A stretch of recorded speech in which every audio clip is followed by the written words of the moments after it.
अस्सलामु अलैकुम रहमतुल्लाहि ताला व बरकातुहू। अगर किसी शख्स ने अपनी बीवी से कह दिया कि अगर मैं जहन्नमी हूँ तो तुझे 3 तलाक़ है, तो उसके बारे में शरीयत का क्या हुक्म है कि ये तलाक़ मानी जाएगी कि नहीं मानी जाएगी। इंशाअल्लाह मैं आपको सारी बात बताऊँगा, वीडियो को लास्ट तक देखें। दोस्तों, कहते हैं कि हारून रशीद और ज़ुबैदा के दरमियान एक मर्तबा अनबन हो जाता है, यानी मियाँ बीवी दोनों थे, इनमें अनबन हुआ। बात यहाँ तक बढ़ गई कि ज़ुबैदा ने हारून रशीद से कह दिया कि तुम जहन्नमी हो। तो खलीफा हारून रशीद ने कहा कि अगर मैं जहन्नमी हूँ तो तुझे 3 तलाक़। इतना कहने के बाद में दोनों में किनारा कशी हो जाती है, दोनों जुदा हो गए। जब दोनों जुदा हो जाते हैं लेकिन मोहब्बत नहीं मानती है, जब मोहब्बत नहीं मानी, देखा कि मैं बग़ैर ज़ुबैदा के नहीं रह पाऊँगा, तो हारून रशीद ने तमाम उलमा इकराम को जमा किया। तमाम उलमा हज़रात आते हैं और उन्हीं में हज़रत इमाम शाफ़ई रहमतुल्लाहि ताला अलैह भी हाज़िर होते हैं। आपके बचपन का ज़माना था, आप कमसनी में थे। तो हारून रशीद ने अपना मसला उलमा हज़रात के सामने रखा कि बताओ, मैं जहन्नमी हूँ कि मैं जन्नती हूँ। अब ऐसे तो कोई नहीं बता पाएगा कि आप जन्नती हैं कि जहन्नमी हैं। ये अल्लाह रब्बुल इज़्ज़त बेहतर जानने वाला है कि कौन जन्नती है और कौन जहन्नमी है। बल्कि परवरदिगार आलम का तो वादा ये है कि कुफ्र के अलावा, यानी शिरक के अलावा करके अगर कोई मेरे पास में आएगा गुनाह, तो मैं अगर चाहूँ तो उसे बख्श दूँगा। शिरक को, यानी जो शिरक करके आएगा, मुशरिक होगा, उसे बख्शा नहीं जाएगा। तो ऐसे तो बहरहाल कोई किसी को नहीं बता सकता कि तुम जन्नती हो कि जहन्नमी हो। सारे उलमा इकराम परेशान थे। तो हज़रत इमाम शाफ़ई रहमतुल्लाहि ताला अलैह ने उलमा हज़रात से कहा कि ऐसा है, अगर आप मुझे इजाज़त दें तो मैं इसका हल निकाल सकता हूँ। सारे उलमा हज़रात ने इजाज़त दी।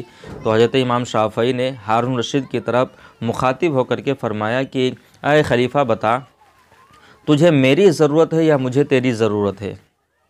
तो खलीफा ने कहा, आपकी ज़रूरत मुझे है।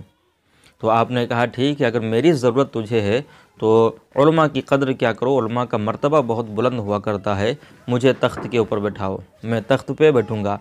हज़रत इमाम शाफ़ई को तख्त के ऊपर जब बिठाया गया, हारून रशीद नीचे आया और फिर आपने हारून रशीद से कहा कि अब बताइए तुम्हारा मसला क्या है। क्या हुज़ूर, वही मसला है कि मैं जहन्नमी हूँ कि जन्नती हूँ। तो हज़रत इमाम शाफ़ई रहमतुल्लाहि ताला अलैह ने कहा, क्या तूने कभी ऐसा वक्त पाया हो कि तेरी ज़िंदगी में ये लम्हा आया हो कि तू कुदरत रखने के बावजूद भी खौफ खुदा से डर करके गुनाह ना किया हो? यानी तू कर सकता था गुनाह, लेकिन तूने गुनाह नहीं किया। क्या ऐसा वक्त तुम्हारी ज़िंदगी में आया है? तो हारून रशीद ने कहा, हाँ, हमारी ज़िंदगी में ऐसा वक्त आया है, खौफ खुदा की वजह से हम उस गुनाह से बाज रहे। तो हज़रत इमाम शाफ़ई रहमतुल्लाहि ताला अलैह ने कहा कि तुम जन्नती हो, तुम जन्नती हो। तमाम उलमा हज़रात कहते हैं कि आपने ये मसला कैसे हल कर दिया और कैसे बता दिया कि तुम जन्नती हो। तो हज़रत इमाम शाफ़ई रहमतुल्लाहि ताला अलैह ने कहा कि क्या तुम लोगों ने ये नहीं पढ़ा खुदा का कलाम कि खुदा तबारक व तआला हुक्म फरमाता है कि जो खौफ खुदा से कुदरत रखने के बावजूद भी गुनाह करने से बाज रह गया तो वह जन्नती है, मैं उसे जन्नत दूँगा।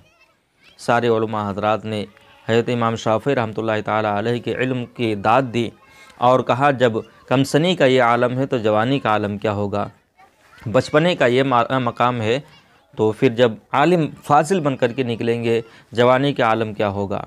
तो दोस्तों, इस हिकायत से मालूम हुआ कि अगर कोई शख्स अपनी बीवी से ये कह देता है कि अगर मैं जहन्नमी हूँ तो तुझ पर 3 तलाक़ें हैं, और उसने अपनी ज़िंदगी में ऐसे वक्त को पाया हो, ऐसी जगह के ऊपर गया हो जहाँ पर वो कुदरत रखता हो कि मैं गुनाह कर सकता हूँ, लेकिन खौफ खुदा से उसने उस गुनाह को ना किया हो, तो वह जन्नती है, उसकी तलाक़ नहीं होगी। तो दोस्तों, उम्मीद है कि जो कुछ भी मैंने बताया ये आपकी समझ में अच्छी तरीके से आ गया होगा। अगर आया है तो एक लाइक ज़रूर कर दें और प्यारा सा कमेंट करें। अस्सलामु अलैकुम रहमतुल्लाहि ताला व बरकातुहू।